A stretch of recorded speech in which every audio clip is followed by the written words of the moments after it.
You had a choice. I mean, you went to college, and you had a choice then to either continue acting or pursue something else. You majored in English literature, is that right? What made you decide that acting was then going to become the main event and not just something you used to do? Perks of Being a Wallflower. Really? Really. Yeah, it's so funny because I went to college and I was genuinely kind of like, well, I'm going to go study and then I'll kind of like, I'll see what happens. And then Steve sent me the script for Perks of Being a Wallflower, and I went and I sat down with him, and it just reignited this. I was like... Had you read the book before you read the script? No, I hadn't. So I read the book, and it just gave me this weird compulsion. I was like, I have to tell this story.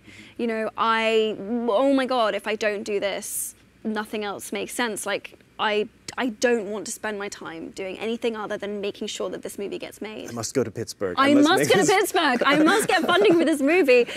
You know, and it's like, and it was really strange because I just didn't know coming out of Harry Potter whether I was going to feel that way about anything else for a long time. You know, I had loved performing and I had loved acting, but really a big part of the passion for me was that I just loved those stories and I wanted to be part of that world, and I loved who that character was. And it wasn't so much for me about the idea of being an actress.